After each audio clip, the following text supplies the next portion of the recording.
Good evening, my friends. This is Paul, and today I'm going to be reviewing a game that I've been wanting to do for a long time but kept putting it off because I wasn't sure how interested people would be. And I'm going to be reviewing a little known game for the DS known as Trace Memory, also known as Another Code in Japan. So I'll spare you the history lesson, and I'll just say that the game's sequel was unsuccessful in Japan, and so as a result, that's why we never got a legit sequel here in the States. Anyway, you play as Ashley Robbins, who is 13 years old and believed that her father was dead for most of her life, until she goes on a boat trip with her cousin Jessica to a place called Blood Edward Island, only to find that her father is indeed still alive on the island, and she feels like she's been living in a lie the whole time. So Jessica decides to go ahead and bring her dad to her, but when Jessica doesn't return, Ashley decides to be a rebellious little kid and go and find the dad herself. And in the process, she meets this boy named Dee, who's actually a ghost, and apparently only Ashley can see him. And Dee has no memory of how he died or even what his full name is.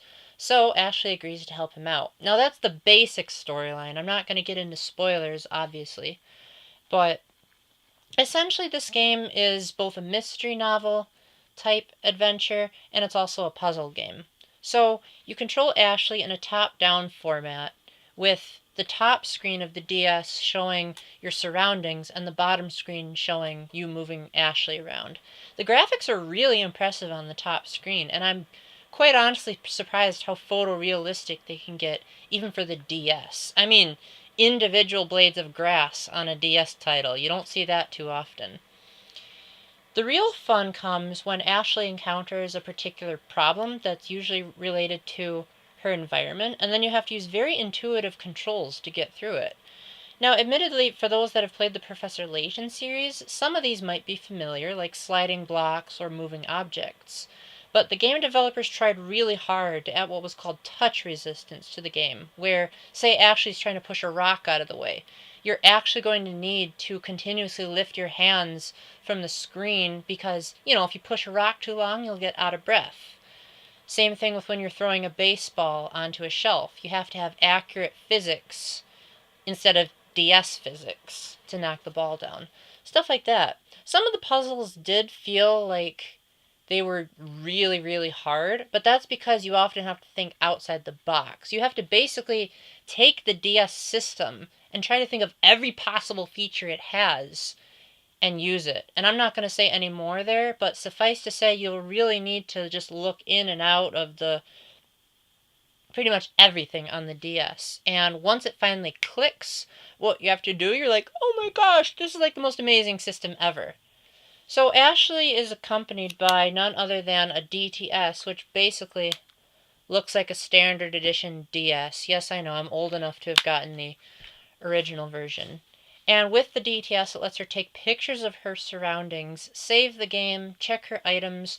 Most of the stuff is unimpressive, but the picture functionality is really where the game shines, because you can actually juxtapose two pictures and find a clue when you shift one picture over another, kind of like the whole carbon paper deal.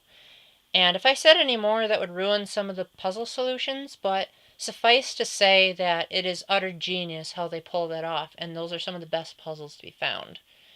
Now, obviously, this game is also story-driven, so after the end of every chapter, per se, Ashley will review what she's learned so far, and you don't get any penalties for remembering incorrectly, but it is a nice way to test how much you've been paying attention to the story, because then you'll kind of feel like, maybe I should have been paying better attention earlier if you missed a spot, but the game doesn't overly penalize you either. Now, the real meat of the story is slightly a problem, because you have to unlock Dee's memories if you want to get the true ending, and to do that, it means you have to investigate certain parts of the island, and then Dee will have this flashback, and eventually all the flashbacks will come together and give you a better ending. The problem with that is, for one, sometimes the game will automatically give you the bad ending, even if you get all of the proper memories. So there would be times where I would check a place that I knew was a memory in a previous save file, but now all of a sudden it's not. Or I'd miss one tiny little detail, and that would screw up the whole game. I would not be able to go backwards, and I'd be stuck on getting the bad ending. So, not only are there only two endings, with the bad ending being kind of bleh, but the game has extremely little replay value. Because once you get the good ending, you're honestly not going to want the bad one. It's really totally pointless. Plus, there is a New Game Plus option, but all it really adds is like a new animation to one of the puzzles, and I think there's like one new item you can get, and that's it. So, after you play this game once, you're probably not going to want to come back to it, but it is definitely an experience worth it's an experience worth getting because it's a Nintendo published mystery puzzle game on the DS that actually makes intuitive sense with solving many of its clever environmental puzzles and really using the DS to a lot of its potential in ways that are, quite frankly, way better than Phantom Hourglass did. And if you're wondering, well, Paul, if this game is so obscure, how'd you know about it? Well, you can thank Nintendo Power. And you can also thank Super Smash Bros. Brawl for having a trophy of Ashley. So, thank you for watching. Let me know if you want me to review any other obscure games, because I do have VVV, Box Boy, and Box Boy that I could do. And until then, thank you for watching, and remember to keep the faith, stay epic, and God bless. Bye.